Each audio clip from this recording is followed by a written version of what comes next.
नमस्कार, news one India देख रहे हैं हम आपके साथ। मैं हूं ऋतु। बुलेटिन की शुरुआत करेंगे बड़ी खबर के साथ। सीएम योगी आदित्यनाथ के त्रिपुरा दौरे का आज दूसरा दिन है। त्रिपुरा के 2 दिवसीय दौरे पर मुख्यमंत्री योगी आदित्यनाथ पहुंचे हुए हैं। भाजपा के पक्ष में सीएम योगी आदित्यनाथ जनसभाएं करते हुए दिखाई दे रहे हैं। कल भी त्रिपुरा में हुंकार भरी थी सीएम योगी आदित्यनाथ ने और आज भी कई जनसभाएं करते हुए दिखाई देंगे। कल भी जनसभाओं को संबोधित करते हुए बीजेपी के पक्ष में वोट करने की अपील जनता से करते हुए दिखाई दिए थे। आज भी सीएम योगी आदित्यनाथ के कई कार्यक्रम प्रस्तावित हैं। 60 विधानसभा सीटों के लिए 16 फरवरी को वोटिंग होगी, मतदान किए जाएंगे और 60 विधानसभा सीटों पर फतेह करने के लिए बीजेपी ने सीएम योगी आदित्यनाथ के कंधों पर यह महत्वपूर्ण जिम्मेदारी दी है। स्टार प्रचारक बनाकर त्रिपुरा भेजा है।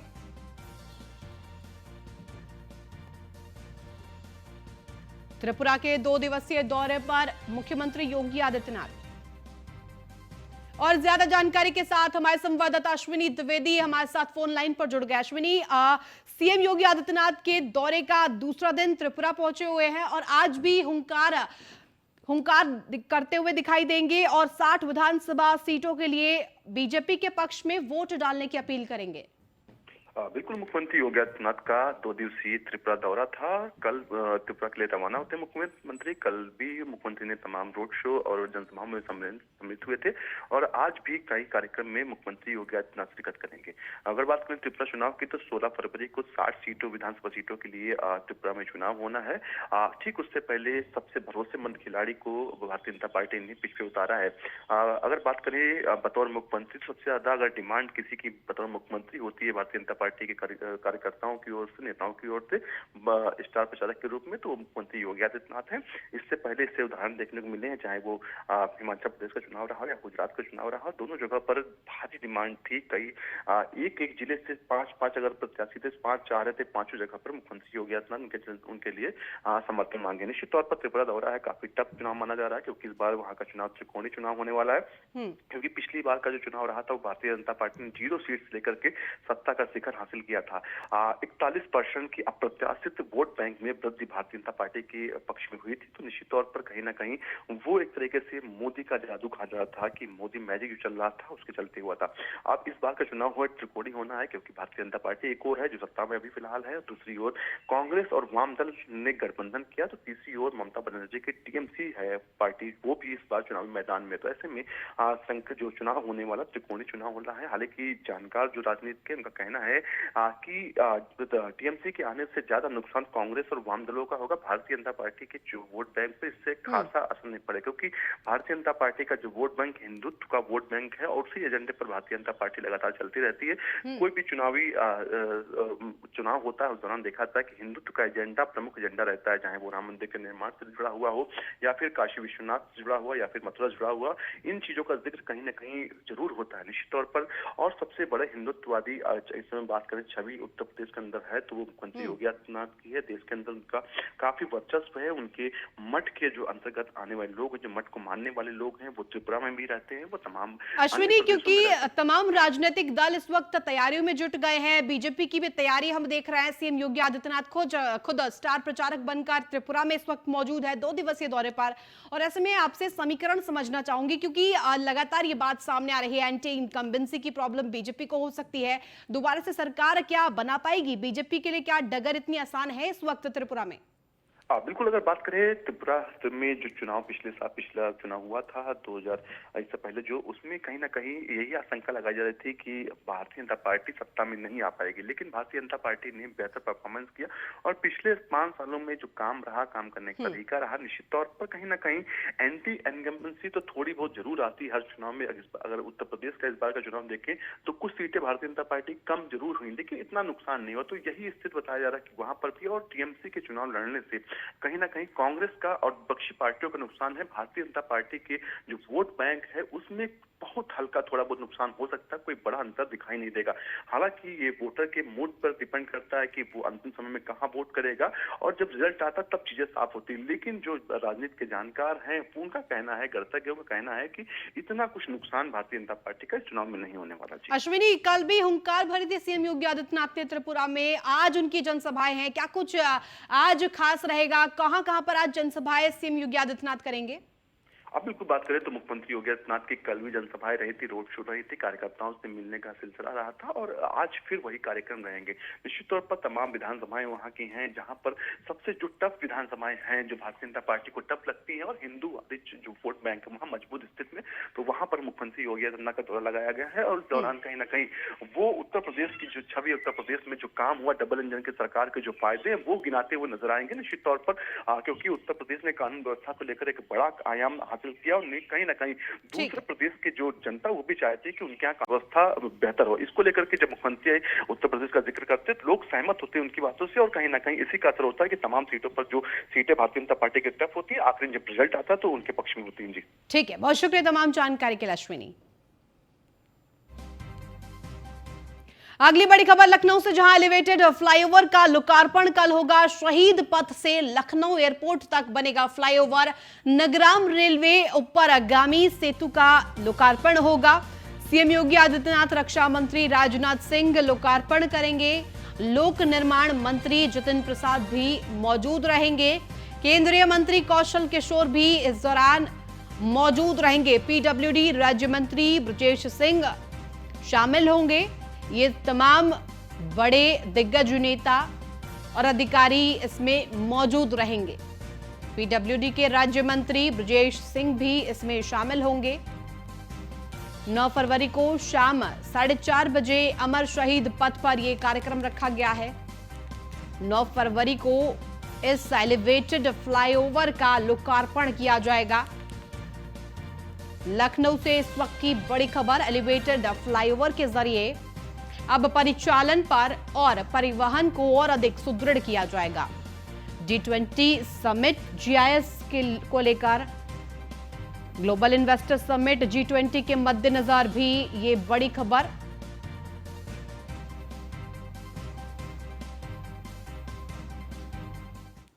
वही राज्य मंत्री विजय लक्ष्मी गौतम का संत कबीर नगर दौरा है। कार्यकर्ताओं और पदाधिकारियों के साथ बैठक करेंगे।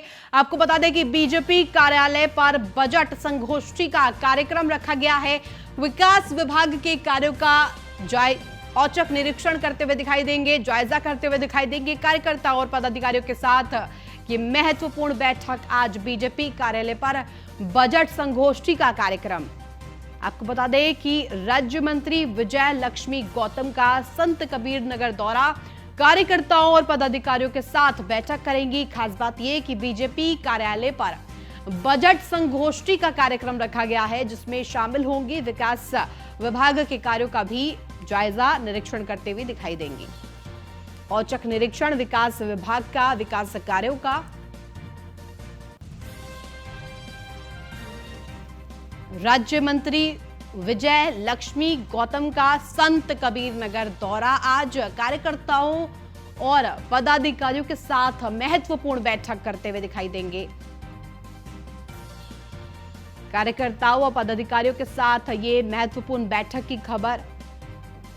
बीजेपी कार्यालय पर बजट संगोष्ठी का कार्यक्रम रखा गया है। विकास विभाग के कार्यों का और विकास की गति के कार्यों का निरीक्षण, औचक निरीक्षण करते हुए दिखाई देंगे। और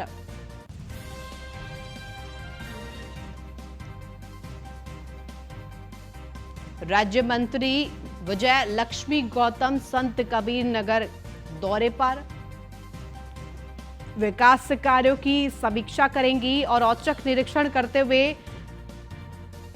विकास विभाग का जायजा भी लेंगी। कार्यकर्ताओं और पदाधिकारियों के साथ बैठक, कई महत्वपूर्ण बिंदु जिन पर मंथन किया जाएगा। और ज्यादा जानकारी के साथ हमारे संवाददाता नीलेश चौहान हमारे साथ जुड़ गए हैं। नीलेश, क्योंकि ये बड़ी खबर, राज्य मंत्री विजय लक्ष्मी गौतम का आज संत कबीर नगर दौरा, कार्यकर्ताओं के साथ बैठक भी करेंगे, क्या कुछ महत्वपूर्ण बिंदु रहेगी?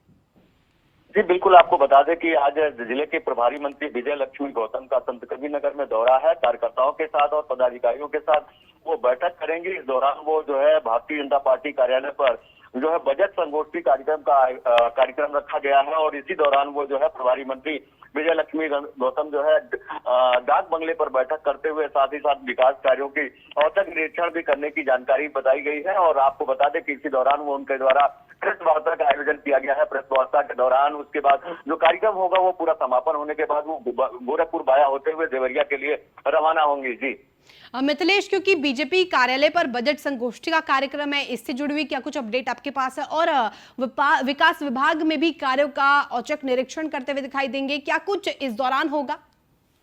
देखिए, आपको बता दें कि जिस तरह से बैठक का आयोजन किया गया विचार जो है वहां पे बीजेपी कार्यालय पर, वहां पर वो जो है संगोष्ठी कार्यक्रम रखा गया है, जो जानकारी दी गई है। और संगोष्ठी के दौरान वो जो विकास कार्यों का निरीक्षण कर सकती हैं। तो बताया जा रहा है कि जैसे किसी विकास कार्यों का वो जो है समीक्षा बैठक करेंगी, साथ साथ ही निरीक्षण कर सकती है। तो कहीं ना कहीं जो अब तक जो है तमाम विकास कार्यों में जो है सरकार की महत्वपूर्ण कल्याणकारी योजनाएं लोगों तक पहुंचाया जाता रहा है, उसके बारे में वो जानकारी हासिल करेंगी। और जो है उनके द्वारा ये दिशा निर्देश भी दिया जा सकता है कि जो बेहतर तरीके से जो कार्य है, जो योजनाएं हैं, वो लोगों तक पहुंचे। तो कहीं ना कहीं आज उसको देखते हुए जिले की प्रभारी मंत्री विजय लक्ष्मी गौतम संत कबीरनगर दौरे पर हैं। जी जो विकास कार्य संत कबीरनगर में किए जा रहे हैं, उनका राज्य मंत्री औचक निरीक्षण करेंगी, तो ऐसे में क्या कुछ वहां पर अधिकारी भी मौजूद रहेंगे, क्योंकि विकास कार्यों की समीक्षा खुद वो करती हुई दिखाई दे रही हैं?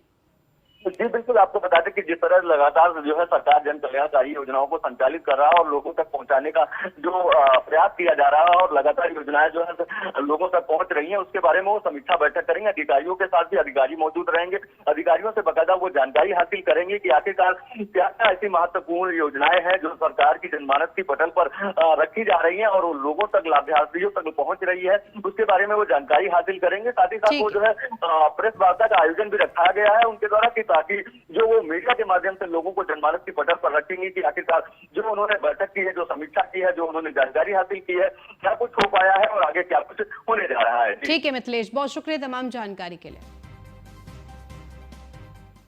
अगली खबर अयोध्या से, जहां कृषि मंत्री सूर्य प्रताप शाही का अयोध्या दौरा है।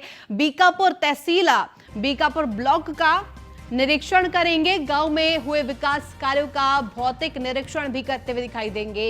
बीकापुर तहसील बीकापुर ब्लॉक का निरीक्षण करेंगे। और ये बड़ी खबर, गांव में हुए विकास कार्यों की भौतिक समीक्षा निरीक्षण करते हुए दिखाई देंगे। अयोध्या दौरे पर कृषि मंत्री सूर्य प्रताप शाही का आज दौरा प्रस्तावित। बीकापुर तहसील में ब्लॉक का निरीक्षण करेंगे, बीकापुर ब्लॉक पहुंचेंगे,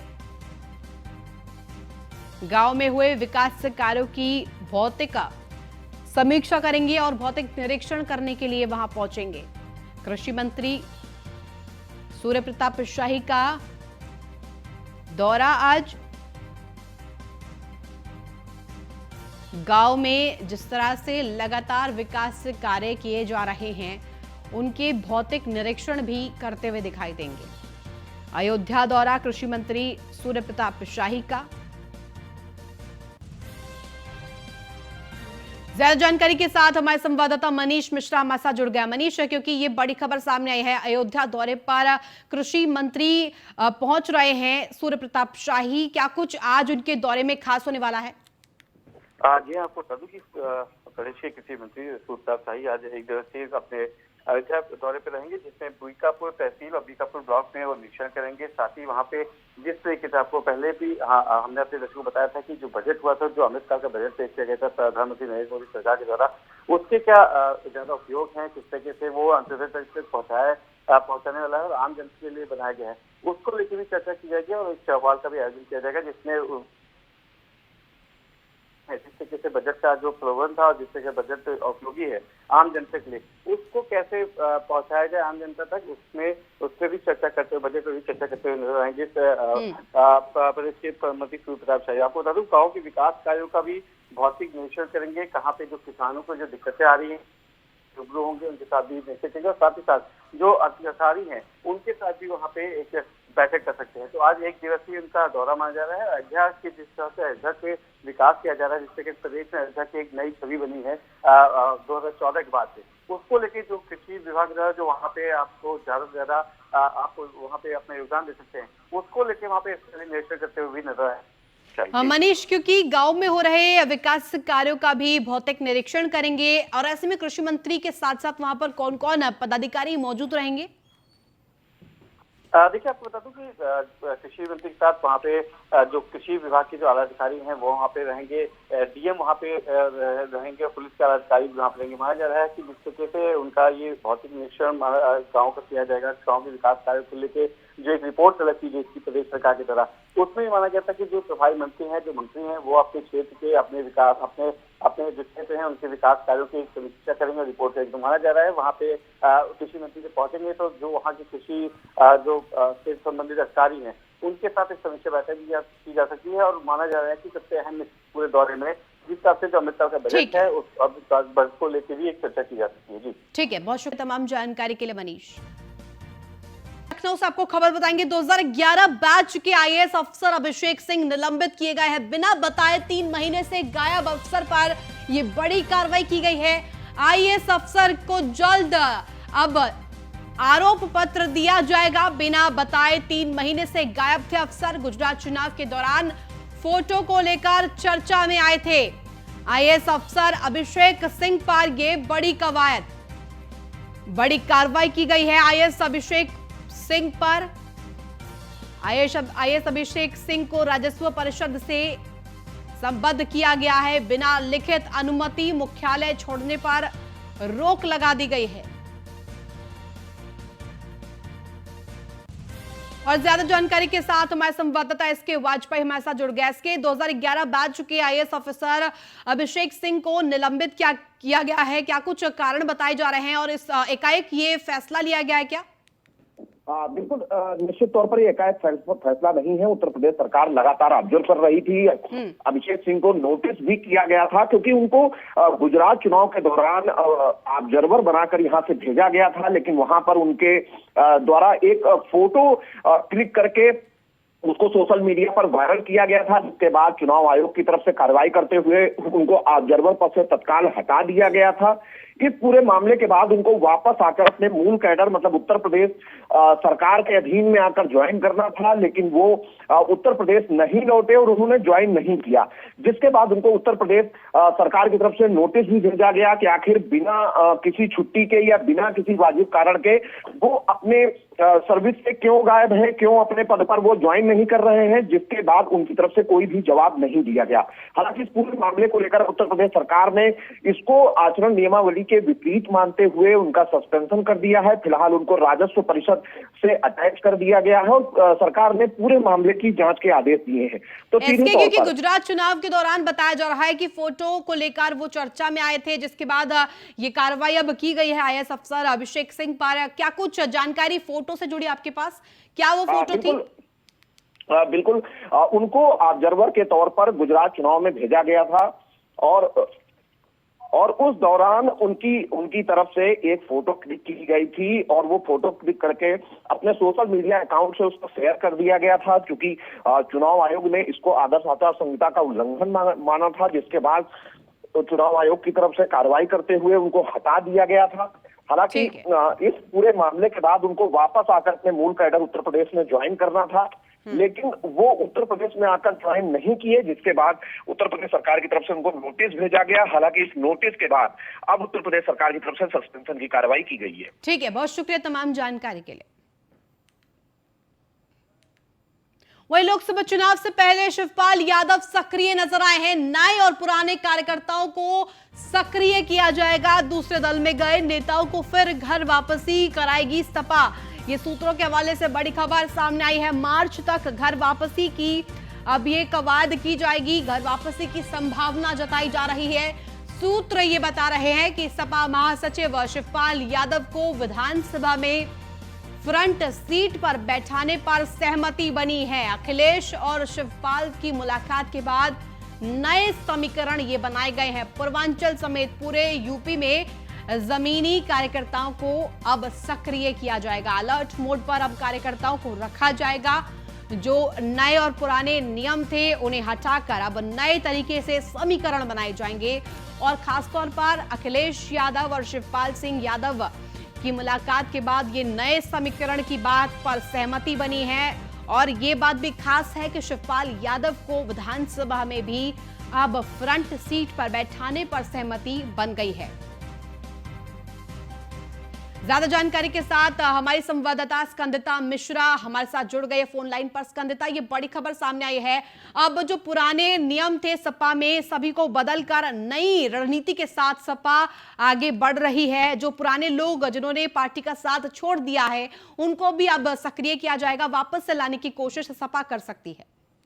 देखिए, कल की बात की जाए तो कल समाजवादी पार्टी के प्रमुख अखिलेश यादव ने अपने चाचा शिवपाल यादव के घर जाकर उनसे मुलाकात की है, जिसके बाद ये तमाम जो बातचीत में जो रिजल्ट निकल कर आया है, ये जो तमाम मुद्दे निकल के आए हैं ये मुलाकात के बाद निकल के आए हैं। इसमें आदित्य यादव को लेकर भी खास बातचीत हुई है कि उनको क्या जिम्मेदारी सौंपनी है, क्योंकि चाचा अपनी पार्टी का विलय करके वहां पर शामिल हुए हैं। तो ऐसे में अखिलेश यादव ने उनसे इस बारे में भी चर्चा करी कि उनकी पार्टी के जो लोग हैं उनको किनको पार्टी में सदस्यता दिलानी है, किन किन को शामिल करना है, और जो उनकी जो पार्टी के लोग थे उनको क्या कुछ जिम्मेदारियां सौंपनी है, कैसे उनको पार्टी में अपनी शामिल करना है। उनके बेटे को लेकर बातचीत हुई है। इसके अलावा लोकसभा चुनाव से पहले जो सपा की सक्रियता है उसमें शिवपाल यादव जो है अब दिखाई पड़ेंगे।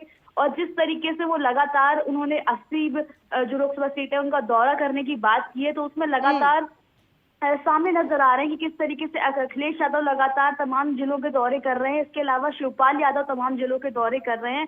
अलग अलग मुद्दों पर आंदोलन करने पर उतर आई है सपा, जिस तरीके से एक्टिव नजर आ रही है। और ये एक्टिव जब सपा तब से नजर आ रही है जब से शिवपाल यादव जो है जब समाजवादी पार्टी में शामिल हो गए हैं अपनी पार्टी का विलय करके। इसके अलावा जो दूसरे दलों में जो नेता चले गए थे, जो उन तमाम नेताओं को वापस लाने की, उनकी घर वापसी कराने की बात कल अखिलेश यादव ने शिवपाल यादव के साथ बैठकर मुलाकात में ये बात की है। तमाम जो शिवपाल यादव के साथ में पुराने नेता थे जिसमें रामगोपाल यादव और तमाम बड़े नाम शामिल हैं, उन सब के लेकर भी बड़ी बात हो सकती है, क्योंकि ये अपने आप में पूरी सरकार है जो कहीं ना कहीं जिनका हाथ सरकार बनाने में होता है। सरकार बनाना किस तरीके से है इनको अच्छी तरीके से आता, तो शिवपाल यादव की पूरी कोशिश होगी जो उनके पुराने जो नेता हैं समाजवादी पार्टी में उनको शामिल कराना है। इसके अलावा अखिलेश यादव को कैसे कन्वेंस करना है, क्योंकि ये तमाम वही नेता हैं जिनको कभी अखिलेश यादव ने गुंडा के करार कर दिया था, गुंडा कह दिया था। तो अभी उन तमाम स्कंदिता, क्योंकि लगातार ये बात सामने आ रही है कि पहले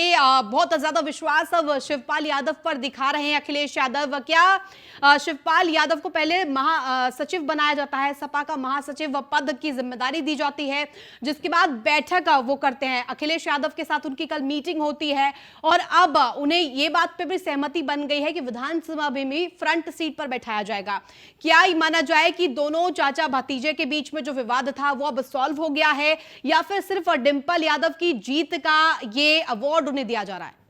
देखिए, जिस तरीके से मुलायम सिंह यादव की जब डेथ हुई है उसके बाद से अखिलेश यादव के पास में अब कोई और ऑप्शन नहीं बचा है। अखिलेश यादव को पता चल चुका है कि चाचा की ताकत क्या है और किस तरीके से चुनाव जीतने के लिए चाचा इंपॉर्टेंट होंगे। ये उनको मैनपुरी खतौली चुनाव में साफ तौर पे उनको इस बात का अंदाजा लग चुका है, इसीलिए परिवार को साथ ले आए अखिलेश यादव। उनकी पावर्स का अखिलेश यादव को पता चल चुका है। और जिस तरीके से जो विधानसभा में फ्रंट सीट पर बैठने की बात कल उस पर सहमति जताई हुई है, ये मुद्दा अखिलेश यादव ने पहले भी उठाया था कि जब उनके साथ शिवपाल यादव नहीं थे तब भी उन्होंने एक बार ये मुद्दा विधानसभा में उठाया था। और अब जब उनके साथ हैं तो इस पर उन्होंने सहमति जताई है कि अखिलेश यादव की चाचा शिवपाल यादव जो है विधानसभा में फ्रंट सीट पर बैठेंगे। इसके अलावा अखिलेश शिवपाल की मुलाकात के बाद तमाम समीकरण ऐसे बने हैं और अखिलेश यादव को अच्छे से आइडिया है कि अगर 2024 में चुनाव जीतना है तो चाचा की राय मानना, चाचा के बनाए समीकरणों को फॉलो करना कितना जरूरी हो रहा है समाजवादी पार्टी के लिए। और उन्हीं के बनाई हुई जो समीकरण है, उन्हीं की बनाई हुई जो राजनीति है, उसी का रिजल्ट है कि समाजवादी पार्टी अब बहुत ज्यादा एक्टिव नजर आ रही है। जिस तरीके से तमाम जो मुद्दे खड़े हो रहे हैं, जिससे स्वामी प्रसाद मौर्य अभी जातिवाद को लेकर राजनीति करते हुए नजर आ रहे हैं। स्कंदता, ये भी बात सामने आई है कि जो लोग पार्टी छोड़कर पहले जा चुके हैं, जो नेता, उनको वापस लाने की कवायद अब सपा करेगी। क्या कुछ इसमें नाम सामने आ पाए हैं क्या? जी देखिए, नाम की तो अभी ऐसी कोई बात नहीं हुई है, लेकिन हाँ, जो पुराने नेता हैं जो छोड़ के गए थे, जो कुछ नेता शिवपाल यादव के साथ में थे जब उन्होंने यदुवंशी वापसी का मुद्दा जो उन्होंने शुरू किया था, जिसमें तमाम जो पुराने नेता थे जो शिवपाल यादव के साथ थे, और कहीं ना कहीं अखिलेश यादव ने उनको गुंडा कह के निकाल दिया था, जो मुलायम सिंह के जमाने में सब उनके साथ हुआ करते थे, वो अखिलेश यादव, ऐसे में शिवपाल यादव पूरी कोशिश करेंगे कि उनको किस तरीके से घर वापसी करानी है। लेकिन इसके अलावा जो तमाम जिले के पुराने नेता हैं, जो 80 लोकसभा सीटें हैं, जो तमाम अलग अलग जगह में जिनसे उनको फायदा हो सकता है 2024 में, ऐसे लोगों को शामिल कराने की शिवपाल यादव लगातार कोशिश कर रहे हैं। और जो तमाम ऐसे मुद्दे उठकर आ रहे हैं जहां पर उनको लगता है कि वो फंस सकते हैं, तो ऐसे में वो अपना पल्ला झाड़ना बहुत अच्छे से जानते हैं। जैसे कि अखिलेश शिवपाल यादव ने साफ तौर पर कहा रामचरितमानस वाले मुद्दे पर कि ये उनका निजी बयान है। ठीक है, बहुत शुक्रिया तमाम जानकारी देने के लिए स्कंदता। लखनऊ से बड़ी खबर, सभी आईएएस अफसरों की छुट्टी रद्द कर दी गई है। 15 फरवरी तक छुट्टियां निरस्त की गई है। जीआईएस और G20 के चलते छुट्टियों पर रोक लगाई गई है। मुख्य सचिव दुर्गा शंकर मिश्रा ने छुट्टियां निरस्त की हैं।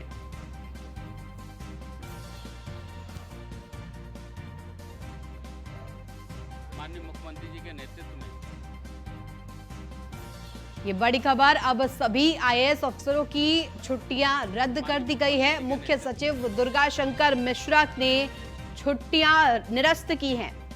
सभी आईएएस अफसर जिन्हें अब महत्वपूर्ण जिम्मेदारी जीआईएस और G20 के मद्देनजर दी गई है, उन सभी को छुट्टियां अब नहीं दी जाएंगी। 15 फरवरी तक छुट्टियों पर रोक लगा दी गई है।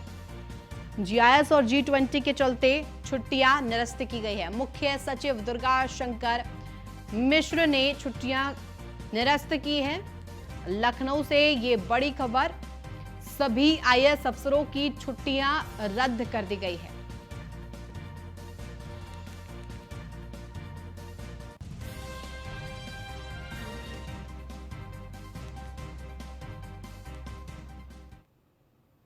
हापुड़ से अब खबर, जहां न्यूज वन इंडिया की खबर का बड़ा असर हुआ है। बड़ा असर यह हुआ है कि मुख्य आरोपी रईसजादे को पुलिस ने गिरफ्तार किया है।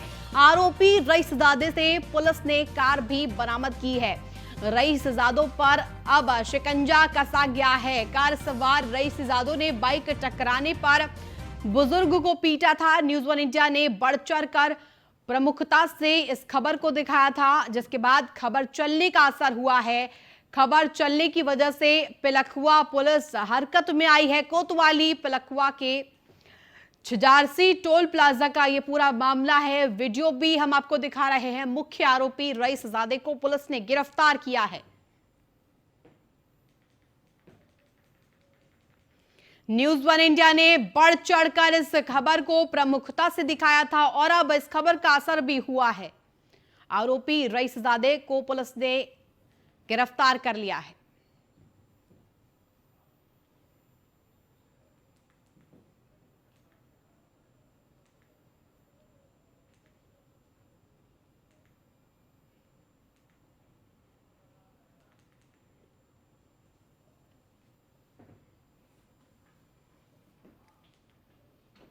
कार सवार रईसजादे को पुलिस ने गिरफ्तार कर लिया है।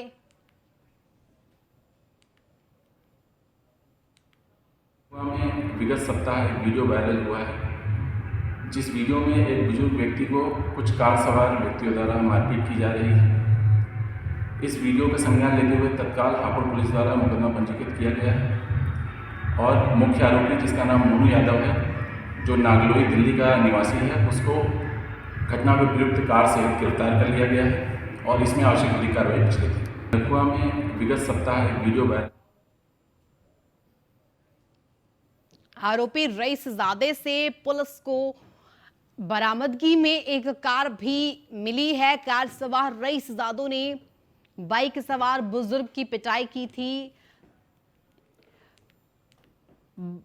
और ज्यादा जानकारी के साथ हमारे संवाददाता ताहिर हमारे साथ जुड़ गया। ताहिर, ये कल खबर चली थी, न्यूज़ वन इंडिया ने बढ़ चढ़कर प्रमुखता से इस खबर को दिखाया था और खबर का असर ये हुआ है कि अब रईसजादे को गिरफ्तार कर लिया गया है। हाँ जी, आपको बताना चाहूंगा, एक कार सवार रईसजादे द्वारा एक बुजुर्ग जो है बाइक सवार थे, उनकी बाइक टकरा गई थी। उसके बाद उनकी जो है बीच सड़क पर पिटाई का एक वीडियो वायरल हुआ था, जिसको न्यूज़ वन इंडिया ने प्रमुखता से चलाया था। खबर चलने के बाद कोतवाली पिलखवा पुलिस हरकत में आई और मुकदमा दर्ज किया। मुकदमा दर्ज करने के बाद पुलिस ने कार के नंबर से जो ये रईसजादे थे, इनको जो है सर्च किया और सर्च करने के बाद एक आरोपी। ठीक है, बहुत शुक्रिया तमाम जानकारी के लिए ताहिर। तो फिलहाल इस बुलेटिन में बस इतना ही। आप देखते रहिए न्यूज़ वन इंडिया।